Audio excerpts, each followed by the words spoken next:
हरिहंत सिद्ध सूरी उपाध्याय साधु सर्व अर्थ के प्रकाशी मांगलिक उपकारी हैं।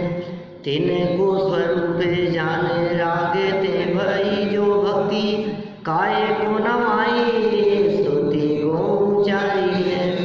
धन्य धन्य दिन हित काज सब आज वाए कर जोड़े बारे बारे वंदना हमारी है। मंगल कल्याण सुख ऐसो हम चाहते हो मेरी ऐसी दशा जैसी तुम धारी है। हो मेरी ऐसी दशा जैसी तुम धारी है। पुण्य और पाप के संबंध में अपन ने कल यहाँ चर्चा प्रारंभ की है। बहुत ही मार्मिक, विचारणीय और चिंतन करने योग्य ये ऐसा प्रकरण है। पुण्य और पाप। आचार्य कुंद स्वामी ने ये कहा कि उस पुण्य को आप कैसे भला कहेंगे जो पुण्य हमें संसार में ही रुलाता है, जो संसार में दाखिल कराए उस पुण्य को हम कैसे भला करें। आचार्य कुंद स्वामी ये कहते हैं कि लोहे और सोने की बेड़ी में आखिर अंतर क्या है। दोनों बेड़ियां हैं, दोनों बांधने वाली है, दोनों में ही बंधन है, दोनों में ही परतंत्रता है। इसलिए जो ज्ञानी धर्मात्मा पुरुष हैं वे दोनों में से एक की भी अभिलाषा नहीं करते, एक को भी नहीं चाहते। देखिए, पुण्य से स्वर्ग मिलता है, पाप से नरक मिलता है, लेकिन मुक्ति तो पुण्य और पाप दोनों से नहीं मिलती। मुक्ति रमणी प्राप्त होती आत्मा के ध्यान से।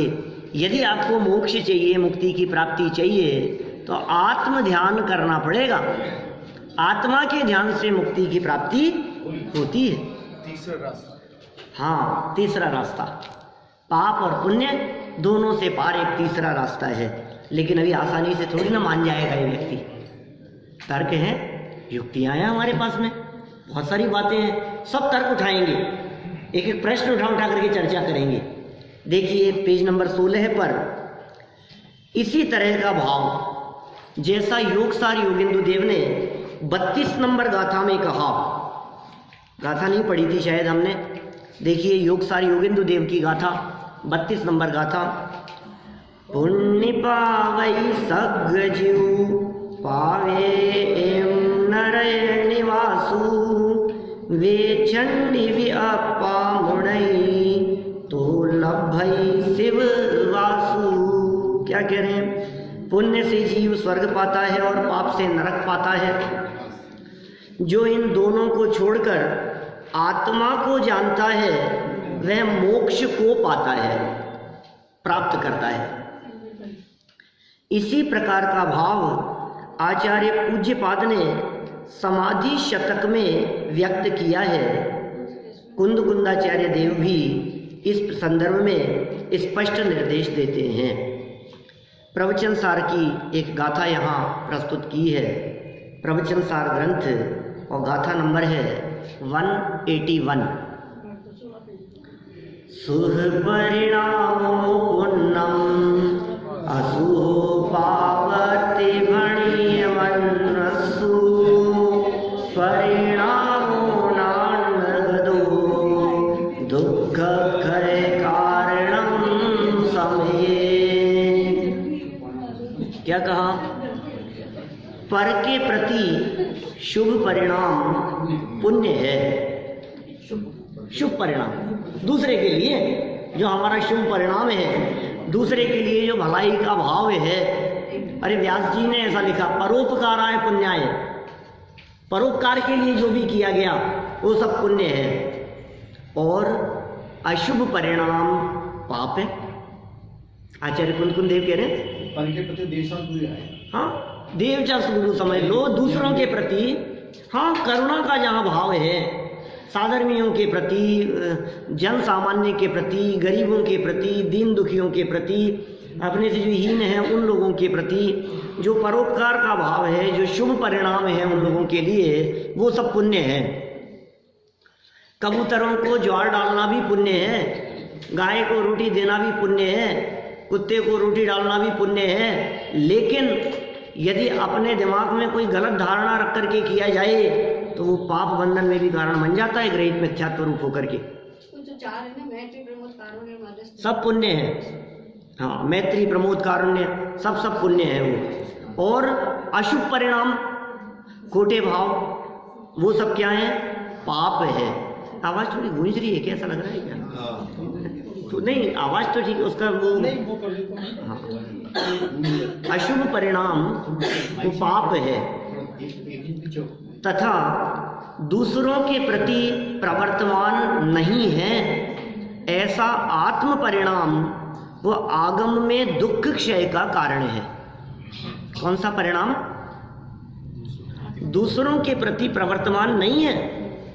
दूसरों का प्रवर्तमान में दूसरों की दृष्टि से, दूसरों के लिए प्रवर्तमान माने बहता हुआ, वर्तता हुआ, प्रवर्तित होता हुआ, क्या कहें, दूसरों के लिए किया गया।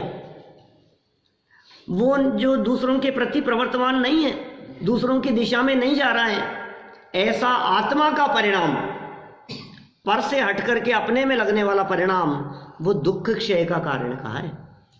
दुख क्षय कारणम समये, दुख क्षय, दुखों के क्षय का कारणम, दुखों के क्षय का कारण कहा है आचार्य कुंद स्वामी ने। किसको? पाप को नहीं, पुण्य को भी नहीं, आत्म परिणाम को। पाप उससे आगे बढ़े तो पुण्य रास्ते में आया, और इस पुण्य से भी जब ऊपर चढ़ गए हैं तो जो आत्मा का परिणाम है वो आत्म परिणाम ये दुख के क्षयों का कारण आचार्य कुंद स्वामी ने कहा है। और देखिए बड़ी सुंदर गाथा कहते हैं एक और, 83 नंबर गाथा है अष्टपाहुड़ के भाव पाहुड़ की। अष्टपाहुड़ आचार्य कुंद स्वामी ने 84 पाहुड़ लिखे थे। 84 पाहुड़, पाहुड़ मतलब होता है ग्रंथ,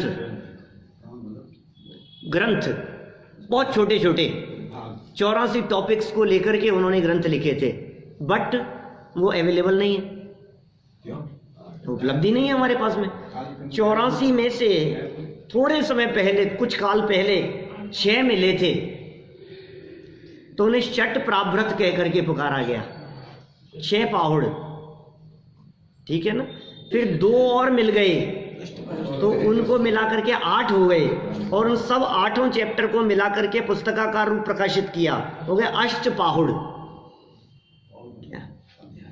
पाहुड़ मतलब चैप्टर, ग्रंथ ही है वो, स्वतंत्र है लेकिन बहुत छोटे छोटे से हैं, तो उनको आपस में मिला दिया तो 8 को मिला दिया तो वो अष्टपाहुड़ हो गए। तो अष्टपाहुड़ आचार्य कुंद स्वामी का परिचय मैं सोच रहा था कैसे नहीं आया, लेकिन वो आगे आएगा। इसी भाग में आगे कुंदाचार्य का परिचय पढ़ेंगे हम। देखिए उस अष्टपाहुड़ ग्रंथ में क्या कहते हैं। प्रशासनिक के रूप में दर्शन होते हैं अष्टपाहुड़ में आचार्य कुंद स्वामी के। प्रशासन किस तरह से चलता है, संघ व्यवस्था, संघ संचालन कैसे चलता है, निर्देश बहुत दृढ़ता और बहुत कठोरता से उन्होंने शिथिलाचार के ऊपर चोट मारी है इस अष्टपाहुड़ ग्रंथ में। उसके भाव पाहुड़ की 83 नंबर गाथा में क्या कहते हैं, बहुत सुंदर ग्रंथ है, एक बार तो लाइफ में पढ़ने योग्य है, क्या अवश्य पढ़ने योग्य है। आप कहेंगे तो चलाएंगे अपन, है ना। अब कौन सा चलेगा पता नहीं, इसके बाद में क्या होगा ये तो भगवान भी जाने, वही जानते हैं और कौन जाने, ऐसा हमें ही नहीं पता क्या चलने वाला है। लेकिन देखो, पूयादिषु वय सह्यम पुण्यम ही जिणे ही शासने वणियम। क्या? पूयादिषु, पूजा अधिक, वय संयम और व्रत सहित, वय संयम व्रत, व्रत के साथ में व्रत भी है, पूजा अधिक भी है, पुण्यम ही पुण्य कहा गया है, जिने ही शासनम भणियम, जिन शासन में कहा है, जिने ही शासनम, जिन शासन में भणियम कहा गया है। हमारे जैन शासन में पूजन करना, भक्ति करना, व्रतादिक करना, इनको क्या कहा गया है? पुण्य। पुण्य है भाई, ये तो घबराओ मत, आप लोग जवाब दिया करो। क्या?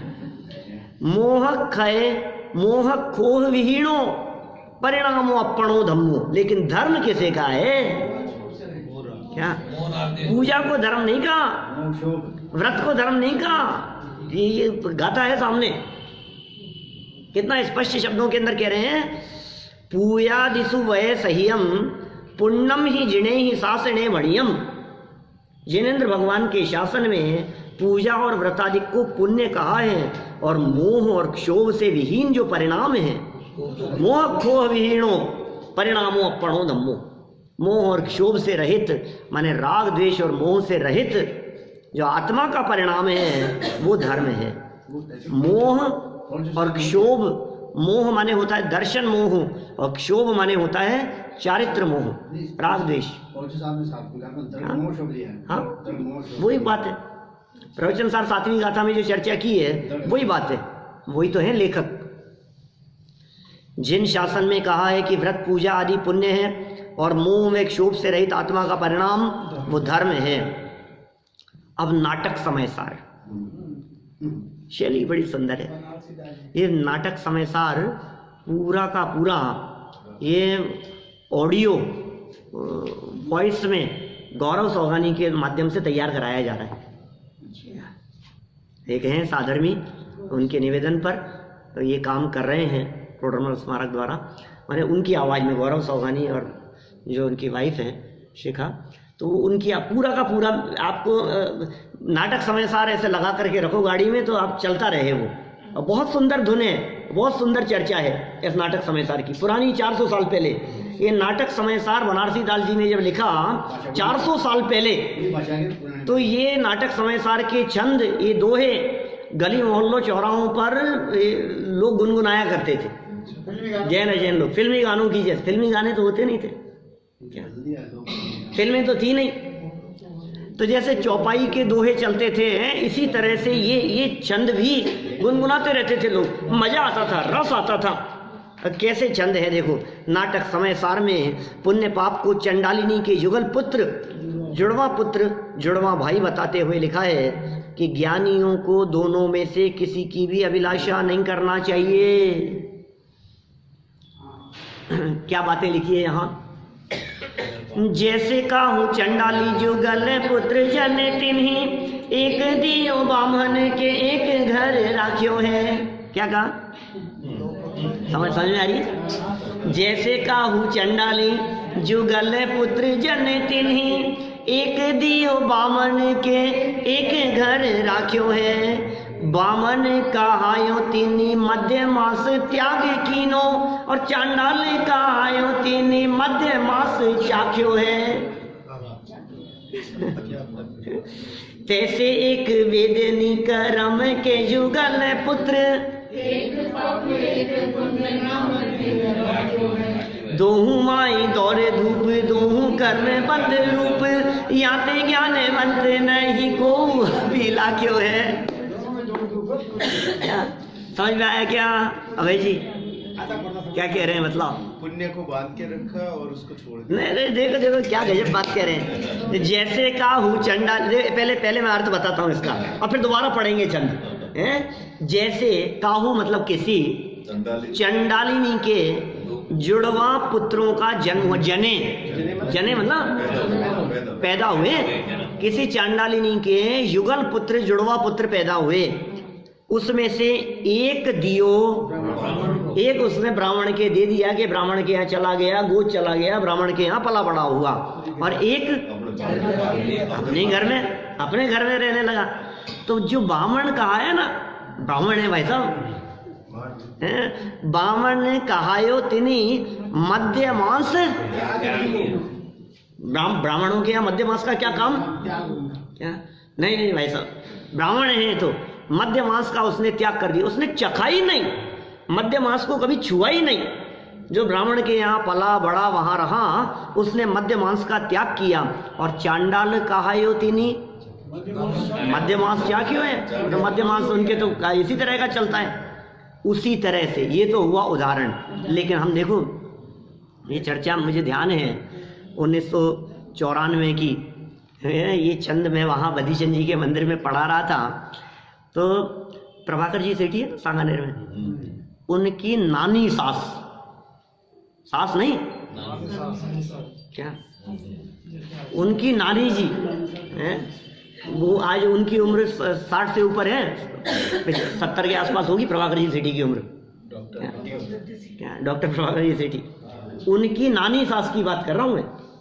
वो उन्होंने मेरे से कहा तो क्या हो गया साहब इसमें, ये तो अच्छा तो है ही ना भाई, एक ने मध्य मांस खाया और एक ने मध्य मांस नहीं खाया, क्या तो दोनों में से जिसने नहीं खाया वो कितना अच्छा है, आप दोनों को एक समान कैसे कह सकते हो। तो मैंने उस समय में, आज से कितने साल पुरानी बात हो गई, 24 साल पुरानी बात, मैंने उनसे ये कहा, उस समय तो मेरी उम्र कितनी होगी, मैंने कहा अम्मा जी आपके घर में यदि किसी लड़की के लिए वर देखना हो क्या, तो ऐसे व्यक्ति को तलाश सकते हैं आप जो है तो चांडाल का क्या, लेकिन अच्छे आचरण वाला है। अरे क्या बात कर रहे हो आप, उसकी रगों में खून किसका बह रहा है क्या, आप क्या ध्यान रखें। नहीं भाई साहब ये तो भले ही अच्छा हो, देखो आज तो जमाना 24 साल पुरानी बात है, आज तो जमाना बहुत बदल गया है, आज की क्या बात करें अपन, लेकिन उस जमाने में, और वो मतलब समझ लो मेरे नानी जी की भी माँ की उम्र की थी, अब समझ लो अब कितनी उम्र होगी उस समय, अब तो पता नहीं है भी कि नहीं, मुझे नहीं मालूम, नहीं होंगी डेफिनेटली, कहाँ होंगी वो। देखो क्या कह रहे हैं यहाँ, क्या जवाब दे रहे हैं, तैसे एक वेदनी करम के युगल पुत्र, वेदनी करम के बेटे हैं भाई साहब, दो जुड़वा बेटे हैं वेदनी करम के, कौन कौन से, एक का नाम पुण्य, एक पाप एक पुण्य, नाम भिन्न भाख्यो है, नाम अलग अलग कहे हैं, है वेदनी करम के ही बेटे, एक का नाम साता वेदनी है, एक का नाम असाता वेदनी है। क्या आपको पता है ना, वो राजा के दरबार में वो एक बाहर एक दीनहीन दरिद्री हैं, कोई ज्ञानी व्यक्ति आए और उन्होंने उनको अंदर नहीं जाने दिया चौकीदारों ने, ये क्या फटे हाल है ये, दीवान साहब के साधु थे हैं, तो हो कौन आप, अंदर एंट्री नहीं होगी ऐसे, कि राजा साहब से कहना, दीवान साहब से कहना आपके साधु भाई आए हैं,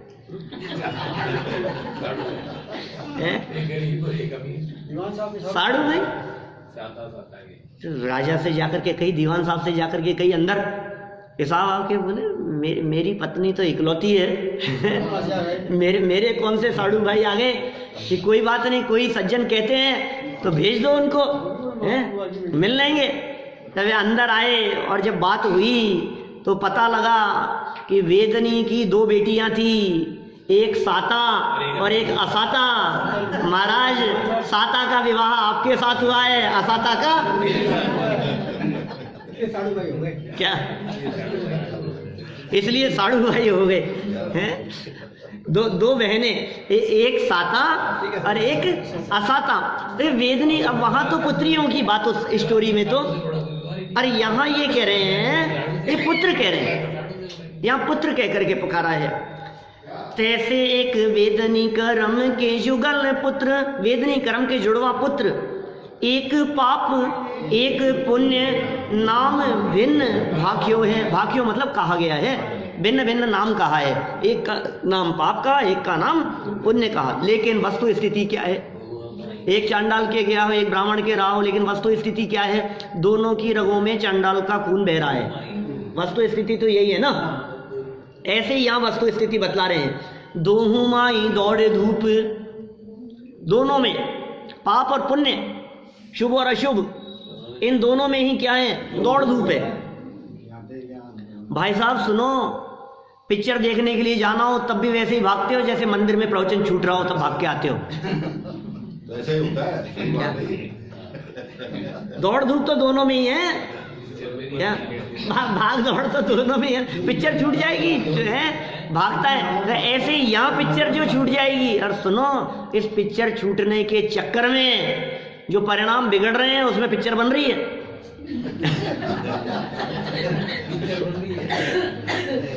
क्या नहीं है क्या ऐसा?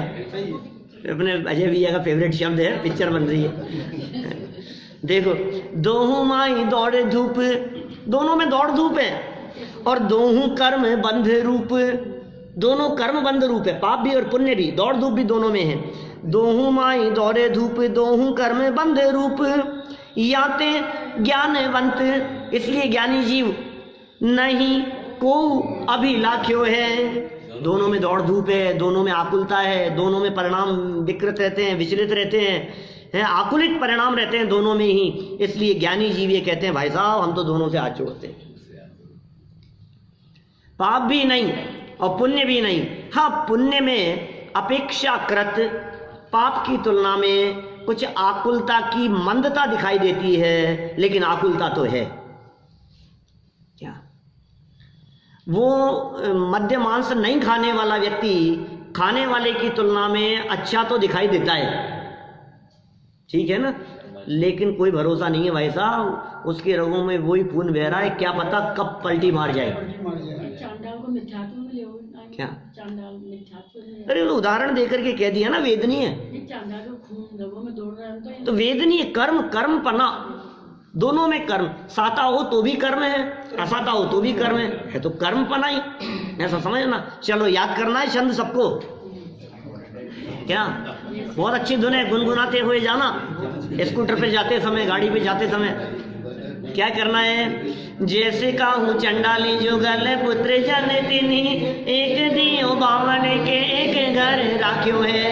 बामन का आयो तिनी मध्य मास त्याग कीनो, चंडाल का आयो तिनी मध्य मास चाख्यो है। तैसे एक वेदनी करम के जुगल पुत्र, एक पाप एक पुण्य नाम भिन्न भाख्यो है। दोहू माई दौड़े धूप, दोहू कर्म बंध रूप, याते ज्ञानवंत नहीं को अभिलाख्यो है। याते ज्ञानवंत नहीं को अभिलाख्यो। ये वही धुन समैया छंद है ये, और ये धुन इस तरह की धुन चलती है कवि सम्मेलनों में।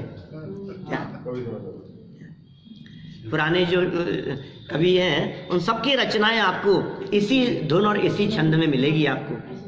दोहू माई दौड़े धूप, दोहू कर्म बंध रूप, याते ज्ञानवंत नहीं को अभिलाख्यो है।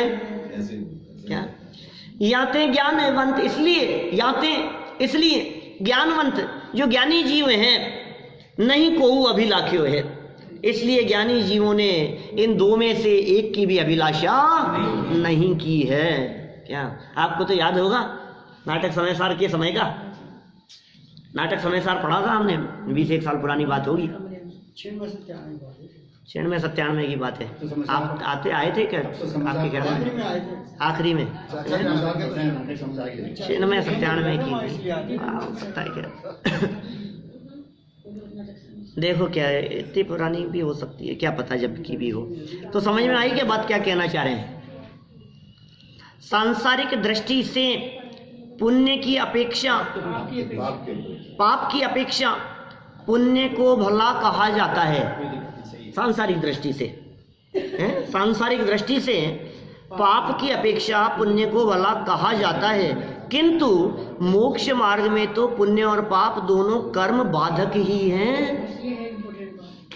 क्या मोक्ष मार्ग की यदि आप बात करो, संसार में आप कह दो भाई साहब, एक व्यक्ति जो हिंसादिक कार्यों में प्रवृत्त है, एक व्यक्ति जो रोजाना अभी इस समय घर पर टीवी के चैनल बदल रहा है, और दूसरा व्यक्ति जो यहाँ आकर के विविध प्रकार के विषयों में अपने उपयोग को बदल रहा है, जिनवाणी के विषयों में, तो दोनों में जमीन आसमान का अंतर तो है ही ना। आप दोनों में से किसे श्रेष्ठ कहेंगे? ये साहब आप यदि इन दोनों को समान समान कहोगे ना, तो फिर हम ये छोड़ करके वही करेंगे। हमें तो काय को आएंगे इतनी दूर? आप किस तरह की बात कह रहे हो? दोनों समान हैं, दोनों समान हैं, गजब हो गई। सुनो, ये कौन कह रहे हैं? वही कह रहे हैं आगे, बनारसी दास जी कह रहे हैं, नाटक समयसार की पंक्तियां। मुक्ति के। हाँ जी, एक सेकंड। शेर को जो है वो दोनों मुनि आकर के वो संबोधन कर हाँ। रहे हैं, तो पाप कर्म के साथ में पुण्य कर्म का उदय हुआ देखो, तभी हाँ, होता है। देखो एक सेकंड, उसमें क्या स्थिति है। शेर की जो चर्चा है, आप कह रहे हैं जिस समय वो हिरण को फाड़ करके खा रहा था उस समय पाप बांध भी रहा था, पाप रूप परिस्थितियां भी थी, ठीक है। फिर मुनिराज आए, तो मुनिराजों का आना ये पुण्य के उदय से, मुनिराजों का समागम मिलना, देवशास्त्र गुरु का समागम मिलना, ये पुण्य के उदय से। तो जब दो चारण रिद्धिधारी मुनिराज, क्या नाम, संजय और विजय नामक दो मुनिराज आए, तो उन दोनों मुनिराजों के आने पर जो आने का जो योग बना, जो संयोग बने, ये पुण्य का उदय। अब पुण्य का उदय तो हो, लेकिन पुण्य के उदय में भी योग मिलने पर भी ये जीव अपना चेहरा बिगाड़े तो पाप बांधेगा। होता है ना ऐसा, किसी व्यक्ति को प्रवचन सुनने का अवसर मिले, हैं, कहीं कोई विद्वान का समागम हो गया, एकदम कोई व्यक्ति कोई समझाने वाले मिल गए, तो हो सकता है सभा में बैठे हुए या वहाँ उस ग्रुप में बैठे हुए लोगों में से 70-80% कहें कि यार मजा आ गया, और कहेंगे दूसरे कुछ लोग ऐसा कहें, समागम तो उनको भी मिला है ना, समागम तो सबको मिला है, वो उबासी लेना कहे यार ये क्या ला लिया यार इनको, यार जबरदस्ती है, ये क्या काम लगा दिया इन्होंने ऐसा। तो फिर क्या होगा, उदय तो दोनों के पुण्य का है। समागम जो मिला है, ये समागम तो उदय पुण्य के उदय से मिलता है, लेकिन एक पाप बांध रहा है, एक पुण्य बांध रहा है। अब क्या हुआ, मुनिराजों के आने की जो परिस्थिति बनी, पहले बांध रहा था पाप, हिरण को फाड़ के खा रहा है, मुनिराजों के आने की परिस्थिति बनी, पुण्य का उदय भी आया, और एकदम उनको देखकर परिणाम बदलने लगे। उनको देखा और चेहरे पर एकदम शांति आ गई, तो परिणाम बिल्कुल बदल रहे हैं, धीरे धीरे धीरे धीरे धीरे। किधर, पाप से पाप मंद हुआ, पाप और मंद हुआ, पाप और मंद हुआ, पाप से हट गया और उपयोग उधर लग गया, ये पुण्य में आ गया, पुण्य भाव हो गए, शुभ भाव हो गए, मंद कषाय रूप भाव हो गए। अब ये पुण्य भाव भी चलते चलते मुनिराजों का उपदेश सुन रहा है, तब तक तो चल रहा है पुण्य, पुण्य का उदय और पुण्य का बंधन दोनों। अब मुनिराज का उपदेश सुनते सुनते उपदेश से भी दृष्टि हटकर उपदेश में जो बात कही जा रही थी, ऐसे स्वरूप को समझकर जब उपयोग अपने आत्म सन्मुख हो गया, तो हो गया धर्म, तो हो गया सम्यक दर्शन। वो पुण्य, वो शुभ भाव भी छोड़ करके, वो लक्ष्य वहां से हट करके, लक्ष्य जब अपने स्वभाव की तरफ आएगा तो सम्यक दर्शन की प्राप्ति होगी। मतलब पुण्य तो चाहिए ना धर्म पर आने के लिए। हाँ, रास्ता है भाई, आएगा ही। देखो, पुण्य चाहिए और पुण्य आता है, दोनों में फर्क है।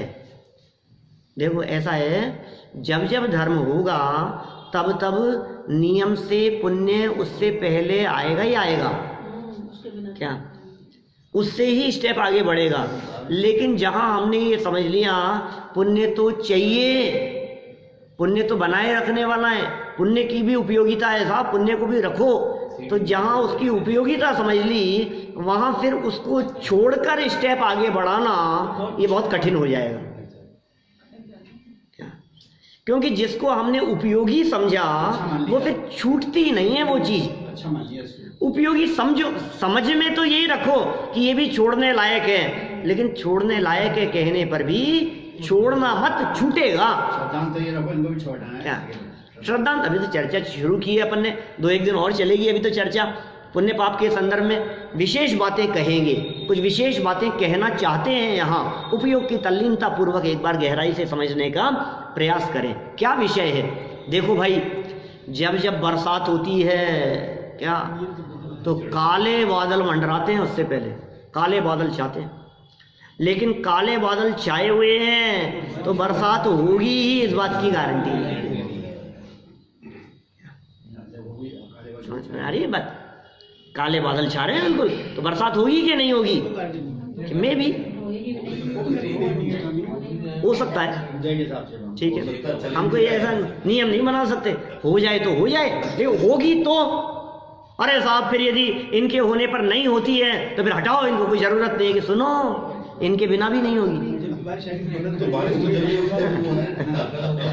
काले बादल ही नहीं चाह रहे हैं आसमान में और आपको बरसात नहीं हो सकती। जब जब होगी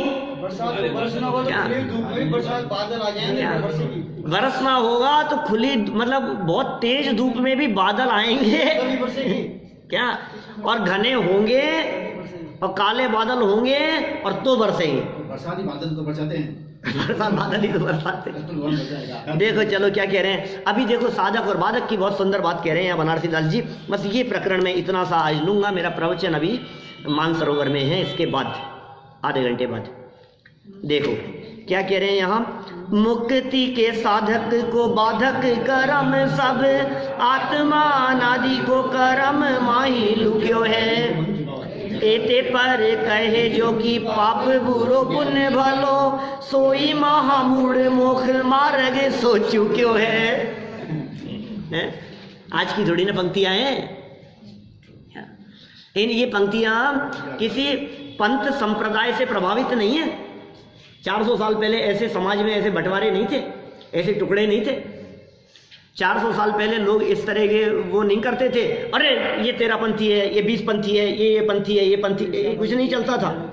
जैन थे क्या, दिगंबर जैन थे, तत्व का अभ्यास करते थे, अध्ययन करते थे। वे क्या बात कह रहे हैं, ये कब वो पैदा 400 साल पहले, ये तो चलती रहती है। अब यही है, पंथवाद शुरू हो जाते हैं, व्यक्तिवाद शुरू हो जाता है। अभी कोई व्यक्ति आगे चल करके कहे कि मैं तो ये संजीव जी को ही सुनूंगा और किसी को नहीं सुनूंगा, तो ये तो फिर एक पंथ खड़ा करने वाली बात हो गई क्या।